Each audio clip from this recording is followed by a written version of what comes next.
오늘은 하나님의 진노의 7대접, 하나님의 진노의 7대접 이라는 제목으로 말씀을 상고합니다.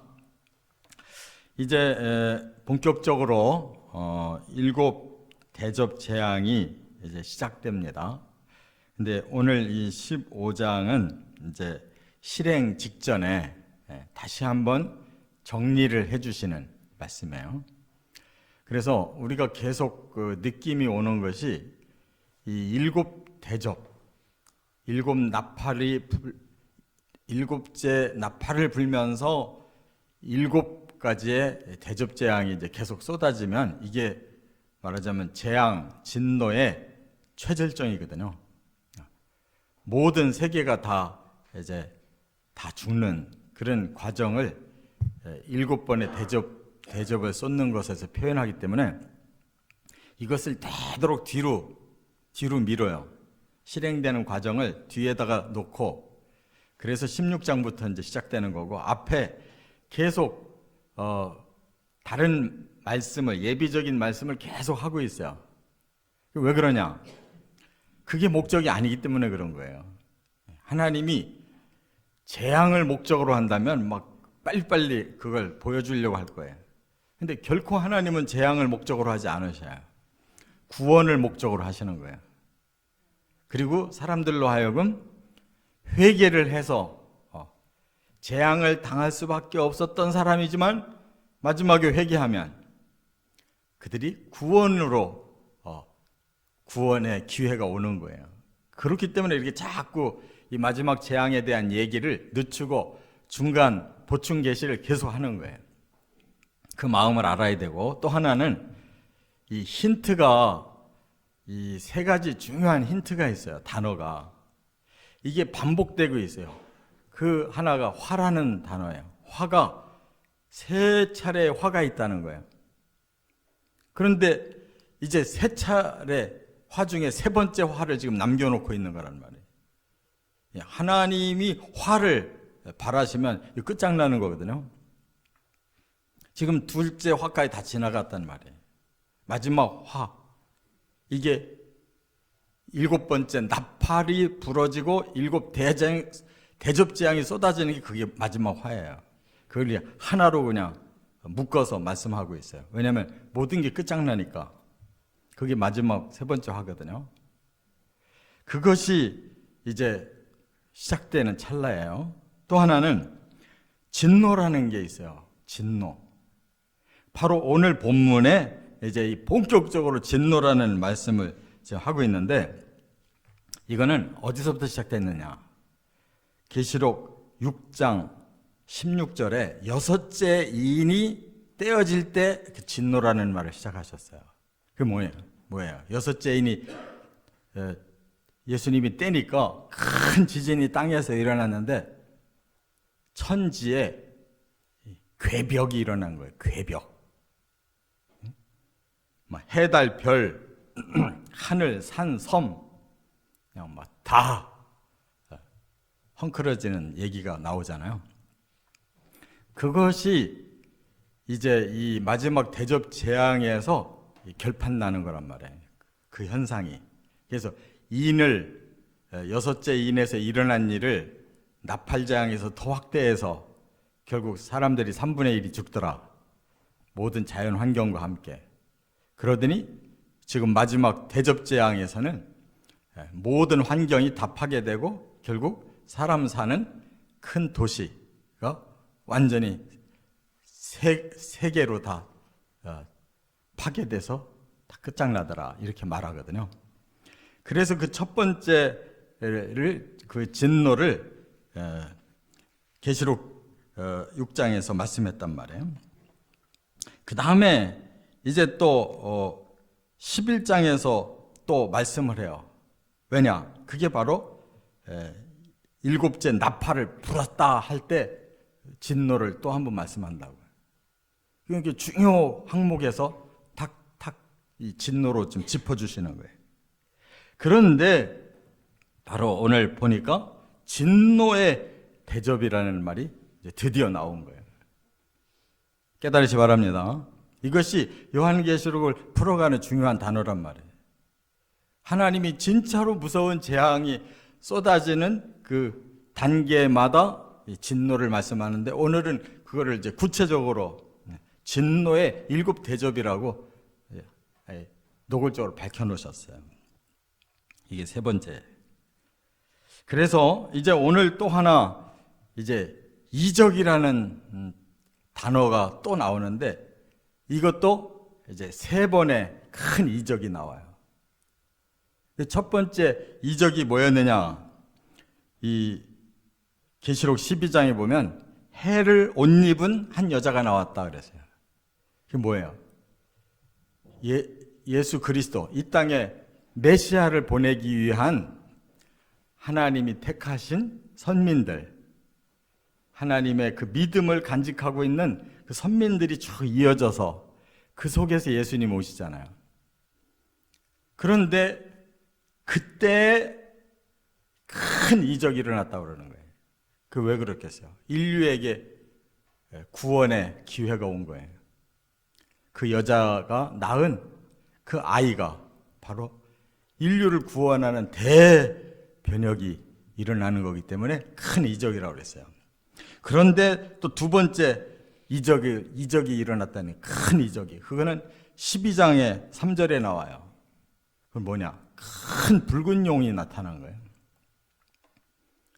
그러니까 하나님은 메시아를 보내시고 사탄은 이제 적그리스도를 보낸다고 하는 이 대반전이 12장에서부터 일어나거든요.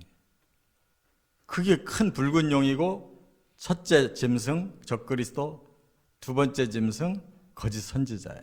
이 앞에서는 구원의 큰 역사가, 이 12장 13장에서는 또한 반대되는 적그리스도의 또 대역사가 일어난다네. 그러면 나머지 하나에 이 두 싸움에서 누가 이길 거냐 이거예요. 그래서 3번째 큰 이적이 오늘 본문에 나오는 거예요. 그게 뭐예요?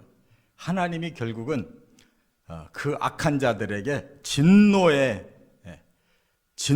멸망을 일으켜서 그들은 끝내고 바로 그리스도가 끝내 이기신다는, 이것이 3번째 큰 이적이란 말이에요. 이러한 이 계시록에서 예수님이 이 계시를 줄 때 사인을 주는 이런 단어들을 우리가 쫙 알고 있으면 스토리를 알게 되는 거예요. 그러니까 자조부리하게 이게 뭐냐 저게 뭐냐를 자꾸 따지는 것보다도 큰 스토리를 아는 게 더 중요한 거예요. 깨달으시기 바랍니다. 그렇게 해서 이제 오늘 말씀을 우리가 3가지로 분리를 하는데, 첫째는 1절에 보면 하나님의 마지막 진노다.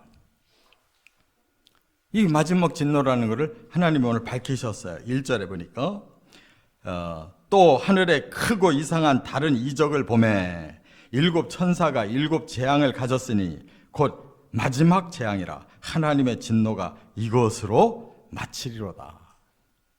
하나님이 아주 큰 이적을 나타내셔서 공의의 심판을 완료하신다는 거예요. 하나님은 속성이 2가지가 있다고 그랬어요. 사랑의 하나님, 공의의 하나님.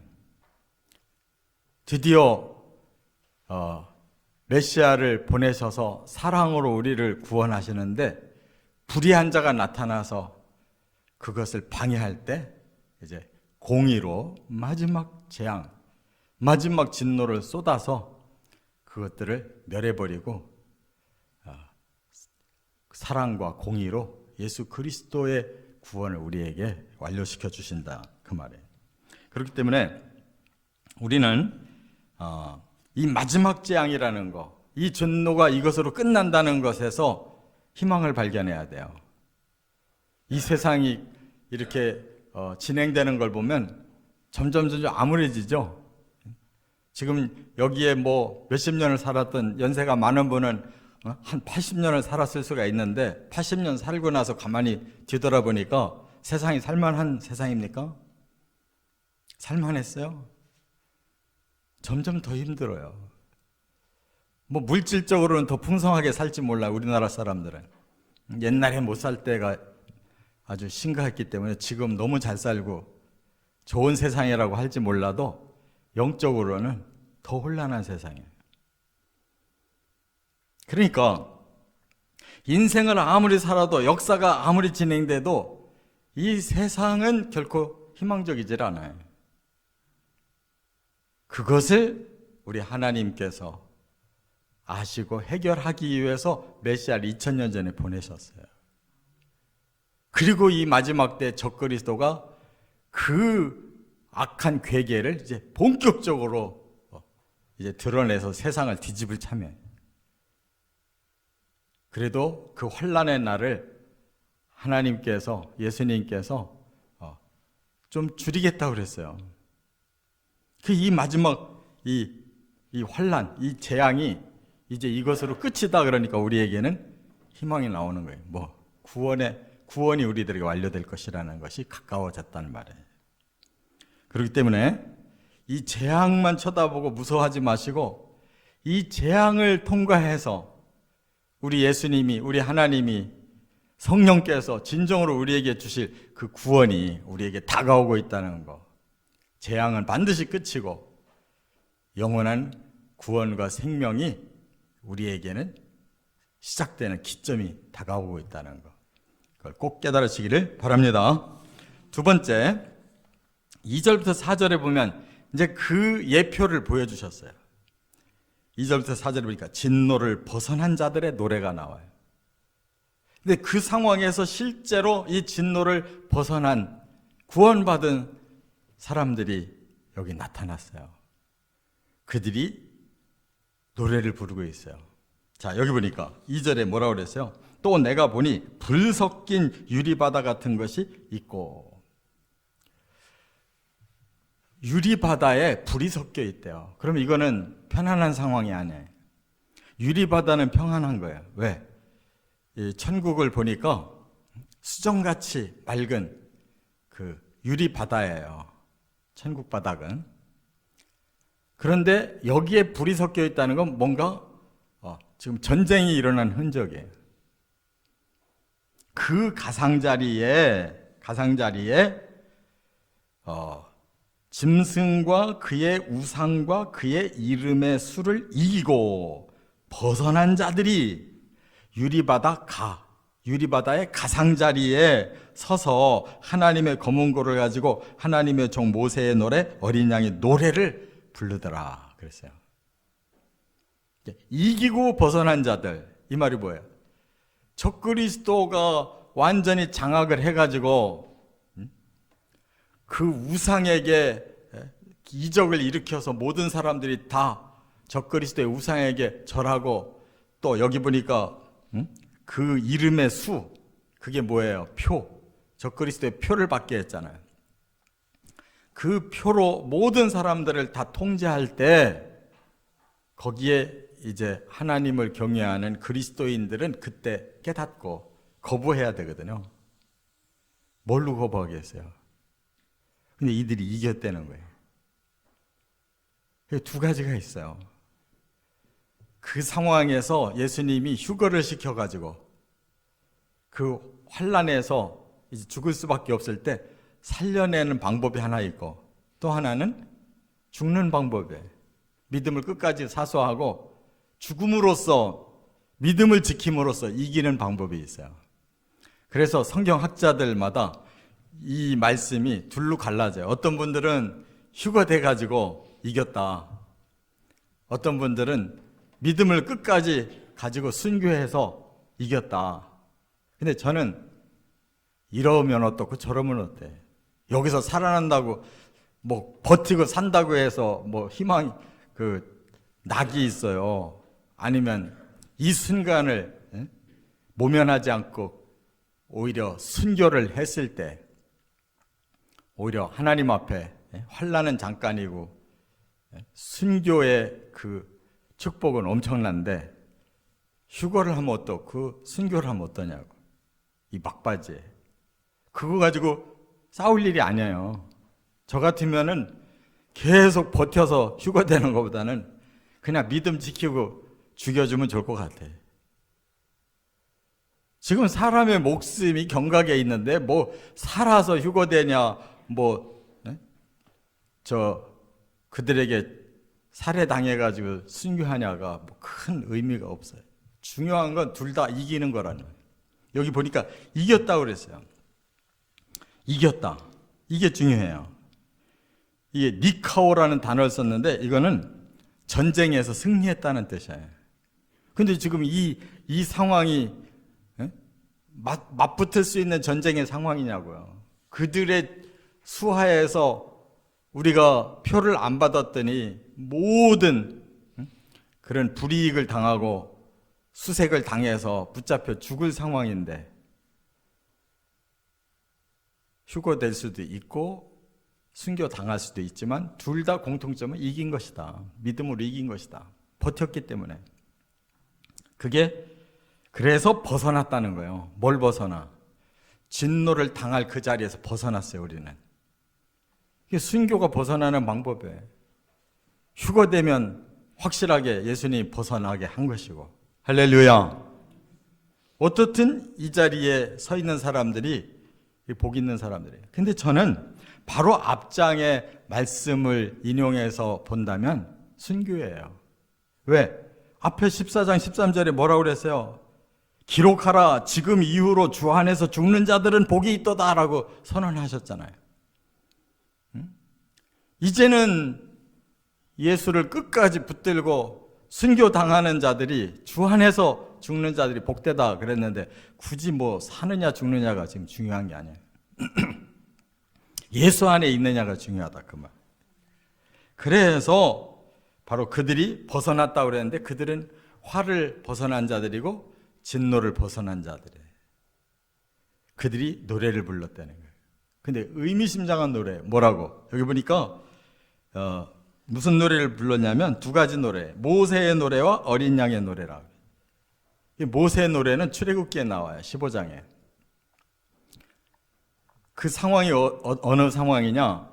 바로 홍해를 무사히 건넌 다음에 노래 부른 거예요. 그들이 죽음의 바다 앞에 서 있었어요. 다들 그냥 아주 기가 막힌 상태로 죽음을 앞두고 있으니까. 그런데 하나님께 부르짖으니까 걱정하지 말고 내 지팡이 가지고 내가 하라는 대로 가르쳐라. 그래서 홍해를 가리키고 있었다고요. 계속. 밤새도록. 그랬더니 바람이 불면서 물이 마르면서 물이 갈라지기 시작했다는 거예요. 그래서 그들이 마른 땅을 건넜다고 그랬어요. 홍해가 양쪽으로 갈라져서 그곳이 말랐기 때문에 건너갔고 뒤에 따라오는 애굽은 그 자리에서 다 몰살됐잖아요. 그래서 모세가 미리암과 함께 모든 악기를 동원해서 찬양할 때 뭐라고 그랬어요? 바로 하나님의 심판의 능력으로 우리를 구원시켜 주셔서 우리가 이 기쁨으로 모든 악기를 동원해서 찬양합니다. 이게 그 노래예요. 우리도 이 노래를 불러야 구원받은 사람이에요. 그 다음에 어린 양의 노래라는 게 뭐예요? 그 앞에 12장에 출애굽기 12장에 보면 10번째 죽음의 재앙이 임했어요. 하나님이 선민들에게만 가르쳐줬어요. 각각 문 닫고 양 준비했다가 저녁에 잡고 그 양의 피를 문 임방과 설주에다 발라라. 출입구에다 발라라. 그리고 너희들은 그 고기를 구워서 밤새도록 먹고 있어라. 그때 죽음이 지나갈 것이다 그래요. 그대로 됐어요. 어린 양이 그들의 죄값을 다 해결해 주셔서 넘어가고 그 애굽 사람들의 죄값은 그대로 다 치셨단 말이에요. 여기 지금 이들은 순교를 당했던 휴거를 받았던 바로 그 어린 양 예수 그리스도를 끝까지 믿었더니 그분이 구원해 주셔서 우리가 이렇게 살아났다 그 말이에요. 할렐루야. 이런 노래가 아직도 그 불이 남아있는 이 유리바다 가상자리에서 이 노래를 부른다는 게 얼마나 실감나요. 전쟁의 현장에서. 그리고 하나님을 전능하신 하나님, 만국의 왕이신 하나님, 또 거룩하신 하나님, 의로우신 하나님, 모든 만국이 와서 경배할 것입니다 라고 선포하고 있어요. 끝으로 세 번째, 자, 이렇게 진노에서도 구원받을 자들이 있다라는 광경을 보여줌으로써 우리에게 소망을 품게 하는 거예요. 아, 내가 주님을 끝까지 기다려서 휴거가 되든지 아니면 내가 죽는다 할지라도 이 믿음만 지키면 내가 이기는 것이다. 내가 이 진노에서 벗어나는 것이구나. 그러면 된 거지. 끝으로 세 번째, 5절부터 8절. 성전에서 전달된 진노의 7 대접. 다시 한번 하늘의 성전이 열려요. 그리고 한 천사가 7 재앙을 가진 7 천사에게 그걸 전해주는 거예요. 하나님이 마지막 재앙의 대접을 전달해 주라. 그래서 천사가 가지고 나와서 그걸 전달해 줘요. 그때 네 생물 중에 하나가 그것을 받아서 7 천사들에게, 시행할 천사들에게 나눠줬다는 거예요. 그러니까 이 모든 재앙의 주체도 하나님이시라는 거예요. 그게 성도를 위한 재앙이 아니고 바로 이 악에 대한 재앙이에요.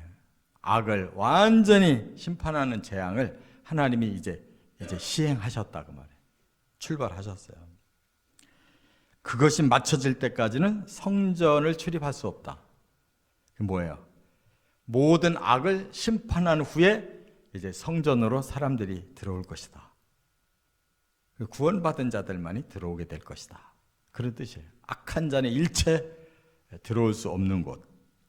그렇기 때문에 이제 우리가 들어가려면 이렇게 휴거되든지 순교하든지 아니면 이 환난 시대가 오기 전에 믿음을 잘 지키고 죽었다가 이제 부활하면 들어가는 거예요. 이 셋 중에 하나는 해당이 돼야 돼요. 셋 중에 하나. 그 환난 속에서 살아있다가 순교하든지 휴거되든지 아니면 미리 잘 믿고 죽어있다가 그날에 19장에 나오는 대로 부활되든지 그런 사람들이 성전으로 이제 들어가는 거예요. 그 중에 저와 여러분이 있기를 주의 이름으로 축원합니다.